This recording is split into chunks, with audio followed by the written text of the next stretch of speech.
Hello students, अब हम excess demand discuss करते हैं। एक्सेस डिमांड मतलब ऐसी सिचुएशन जहाँ क्वांटिटी डिमांडेड जो है वो ज़्यादा है क्वांटिटी सप्लाइड से। नाम से पता चलता है डिमांड इज एक्सेस। एक्सेस मतलब डिमांड का ज़्यादा होना। देखो तो हमने ग्राफ कैसे बनाया है, देखो ये डिमांड कर्व बना दिया, सप्लाई कर्व बना दिया, राइट। तो डिमांड क्या होगी, यहाँ पे डिमांड बढ़ रही है तो कहीं डिमांड कर्व ऐसा यहाँ बढ़ा हुआ आएगा, राइट हैंड साइड की तरफ बढ़ता हुआ आएगा। हमें पता है बढ़ता है तो क्या होता है, राइट हैंड साइड की तरफ आता है। तो राइट हैंड साइड की तरफ बढ़ा होगा मतलब ये कहीं डिमांड ऐसी चली गई होगी, राइट। तो इस सिचुएशन में क्या होगा, हमारी प्राइस जो होगी वो लेस देन इक्विलिब्रियम हो गई। क्यों? क्योंकि देखो डिमांड कर्व ये ऐसा हो गया, तब डिमांड और सप्लाई यहाँ मिल रहा है तो ये लाइन ऐसे ड्रॉ हो गई, राइट। तो यहाँ पे प्राइस जो होगी वो इक्विलिब्रियम से प्राइस जो होगी वो इक्विलिब्रियम लेवल से कम होगी। इट मीन्स व्हाट कि एक्सेस डिमांड के केस में प्राइजेस जो है वो कम रहेगी, ठीक है। कब? जब डिमांड जो है ज़्यादा होगा एज कंपैरिजन टू सप्लाई। तो मार्केट इक्विलिब्रियम जो है वो पॉइंट ई पे था, इन विच ओ क्यू जो थी वो इक्विलिब्रियम क्वांटिटी थी और ओ पी जो थी इक्विलिब्रियम प्राइस थी। हाउएवर जब मार्केट प्राइस जो है ओ पी टू हो गई, ठीक है, तो मार्केट डिमांड जो है वो ओ क्यू वन बढ़ जाएगी। कैसे हुआ? तो देखो ये एक लाइन इधर ड्रॉ कर दें अपन, राइट। तो क्वांटिटी तो क्या हो गई, बढ़ गई, वहीं ऐसे करके लाइन ज्वाइन कर देंगे तो प्राइस जो हो गई वो कम हो गई, राइट। तो in situation of excess demand there will be less in the price, ठीक है। मतलब क्या, एक्सेस डिमांड जो है इसकी वजह से क्या हो जाएगा, बायर्स के बीच में कंपटीशन हो जाएगा, है ना। As buyer want to have more commodity, क्योंकि बायर को अब ज़्यादा कमोडिटी चाहिएगा।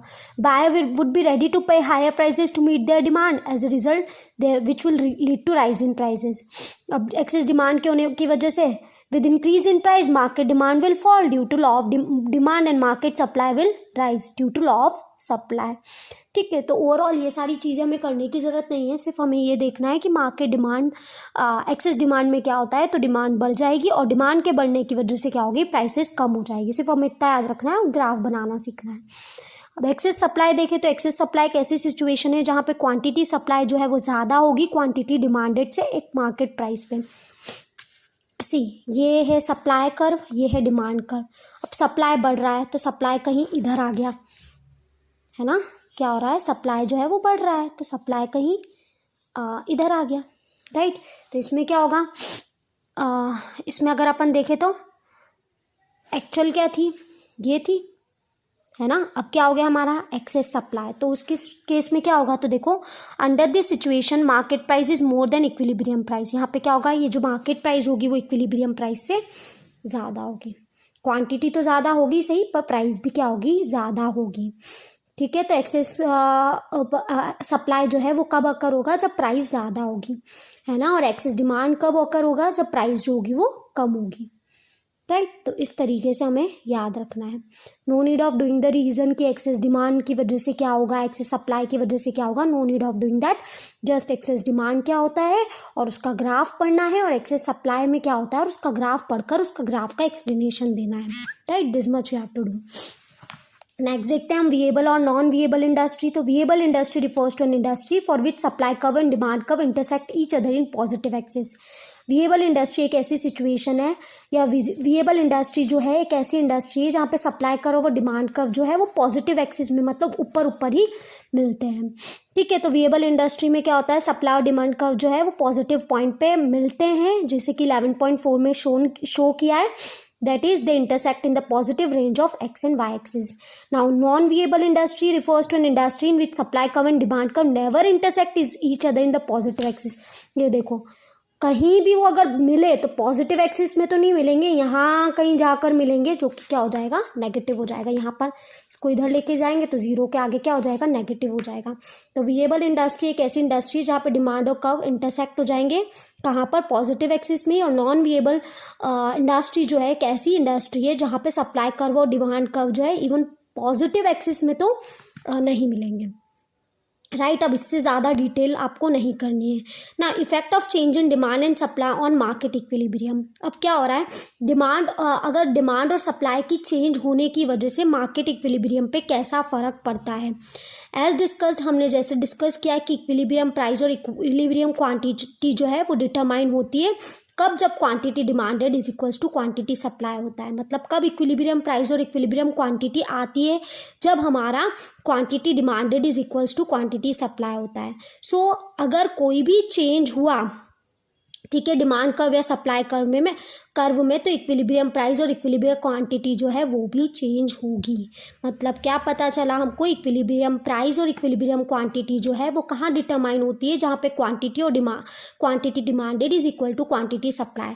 पर अगर कोई भी डिमांड और सप्लाई में चेंज हुआ तो हमारी इक्विलिब्रियम प्राइस और इक्विलिब्रियम क्वांटिटी जो है वो भी चेंज होगी। राइट, नाउ नेक्स्ट पढ़ते हैं हम कि डिमांड कर्व जो है कब शिफ्ट होता है। तो हमने ये सब कुछ ऑलरेडी डिमांड और सप्लाई वाले चैप्टर में पढ़ रखा है कि डिमांड कर्व कब शिफ्ट होगा? जब price of complementary goods change होंगे, जब इनकम चेंज होगी, या फिर एक्सपेक्टेशन होगा कि प्राइस जो है वो नियर फ्यूचर में चेंज होने वाली है, सब्सटीट्यूट गुड्स की प्राइस चेंज होगी, टेस्ट एंड प्रेफरेंसेस चेंज होंगी, या पॉपुलेशन में चेंज होगा। सप्लाई कर्व कब शिफ्ट करेगा?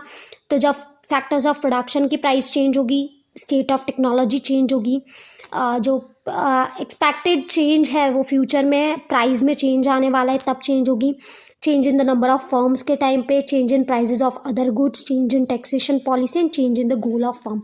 ये सब कुछ हम ऑलरेडी डिमांड और सप्लाई वाले चैप्टर में पढ़ चुके हैं। नाउ नेक्स्ट हम पढ़ते हैं चेंज इन डिमांड। ये कब करेंगे? ये change in demand, increase in demand, decrease in demand तो हो गई, पर ये हम किसके केस में पढ़ रहे हैं? हम इक्विलिब्रियम के केस में पढ़ रहे हैं। तो चेंज इन डिमांड और shift in demand curve occur due to change in any of the factor that were assumed constant under the law of demand।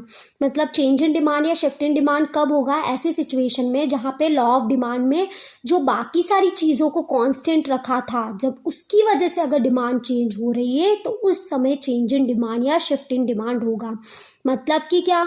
अगर प्राइस की वजह से डिमांड चेंज होती है तो उस समय तो मूवमेंट होता था, जो कि हमने डिमांड वाले चैप्टर में पढ़ा था।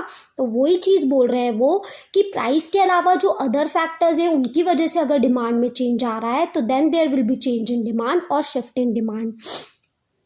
ठीक है, अब वो जो चेंज इन डिमांड है वो इंक्रीज इन डिमांड भी हो सकता है, डिक्रीज इन डिमांड भी हो सकता है। अब क्योंकि हम इक्विलिब्रियम पॉइंट से पढ़ रहे हैं तो हम डिमांड और सप्लाई कर्व को बनाकर डिमांड को इंक्रीज करेंगे और फिर सिचुएशन को देखेंगे।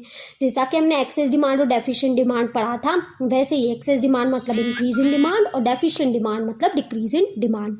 अब हम देखते हैं इंक्रीज इन डिमांड। तो increase in demand assuming no change in supply. Increase in demand हुआ पर हमने ये अज्यूम किया कि सप्लाई में कोई भी चेंज नहीं हुआ होगा, तो किस तरीके से डिमांड कर्व में चेंज आएगा? तो देखो, ये सप्लाई कर्व था, है ना, ये डिमांड कर्व था। अब हमें क्या करना है? डिमांड कर्व को इंक्रीज इन डिमांड करना है। हमें पता है जब भी इंक्रीज होता है तो शिफ्ट कैसा होता है? राइटवर्ड। हमने राइटवर्ड की तरफ ये डिमांड शिफ्ट कर दी। राइट, तो ये मतलब ये डॉटेड लाइन से शो करना, क्योंकि नया डिमांड कर्व है तो इसको हमने डॉटेड लाइन से शो किया। तब इक्विलिब्रियम जो है वो डिमांड और सप्लाई, अब यहाँ पे सप्लाई कर्व से मीट हो रही है ये। ठीक है, तो ये प्राइस हो गई और ये क्वांटिटी होगी। मतलब क्या? जब डिमांड बढ़ेगी तब क्या होगा? प्राइस भी बढ़ेगी और क्वांटिटी भी बढ़ेगी। तो when demand increases to D1 it creates an excess demand at the old equilibrium price of OP। ठीक है, तो क्या हुआ? जब एक्सेस डिमांड होगी तो old equilibrium price of OP होगा। This leads to competition among the buyers. ये सब कुछ लिखने की ज़रूरत नहीं है, जस्ट आप ये लिखोगे कि इंक्रीज इन डिमांड होने की वजह से क्या होगा? equilibrium rises from OP to OP1 and equilibrium quantity also rises from OQ to OQ1। अब डिक्रीज इन डिमांड के केस में क्या होगा? ये डिमांड डिक्रीज हुई तो क्या होगा? दोनों, प्राइस भी कम होगी और क्वांटिटी भी कम होगी। राइट, तो इक्विलिब्रियम प्राइस जो है वो भी फॉल हो जाएगी OP से OP2 पे, और इक्विलिब्रियम क्वांटिटी जो है वो भी OQ से OQ2 फॉल हो जाएगी। नेक्स्ट हम देखते हैं, इंक्रीज इन डिमांड हो गया, डिक्रीज इन डिमांड हो गया। अब चेंज इन सप्लाई देखते हैं। तो क्या हो रहा है? चेंज इन सप्लाई और शिफ्ट इन सप्लाई कर्व जो है वो किस वजह से होता है? Other factors than price. Price के अलावा जो अदर फैक्टर्स होते हैं, अगर उनकी वजह से कोई चेंज हुआ है तो we will term it as change in supply. अब सप्लाई में चेंजेस होना भी दो टाइप से होते हैं, एक होता है इंक्रीज इन सप्लाई, दूसरा होता है decrease in supply. Increase in supply देखो, डिमांड कर्व और सप्लाई कर्व, ये इक्विलिब्रियम पॉइंट हो गया, सप्लाई को बढ़ाना है हमको। राइट, तो राइटवर्ड शिफ्ट कर देंगे, राइटवर्ड शिफ्ट कर दिया तो ये, तो क्या हो गया? प्राइस कम होगी और क्वांटिटी बढ़ेगी। राइट, तो हमें क्या पता चला? जब सप्लाई बढ़ेगी तो हमारी प्राइस जो होगी वो कम होगी और क्वांटिटी बढ़ जाएगी। अब डिक्रीज इन सप्लाई हुआ, तो डिक्रीज इन सप्लाई देखो क्या किया? पहले ये था अब सप्लाई डिक्रीज करना है मतलब लेफ्टवर्ड शिफ्ट कर देंगे, राइट। तो इसमें क्या होगा, प्राइस बढ़ेगी और क्वांटिटी कम हो जाएगी। तो इस केस में जब डिक्रीज इन सप्लाई होगा तब क्या होगा, प्राइस जो है वो बढ़ जाएगी और क्वांटिटी कम हो जाएगी, राइट। अब उसके बाद हम देखेंगे, उसके बाद हम केसेस ये देखेंगे जब दोनों डिमांड और सप्लाई डिक्रीज हो रही हो, जब दोनों इंक्रीज हो रही हो, एक डिक्रीज इंक्रीज हो रही हो। तो ये सारे केसेस जो हैं हम नेक्स्ट लेक्चर में करते हैं, राइट। इस रिलेटेड आपको कोई भी डाउट्स है तो you can call me for this. Okay, bye.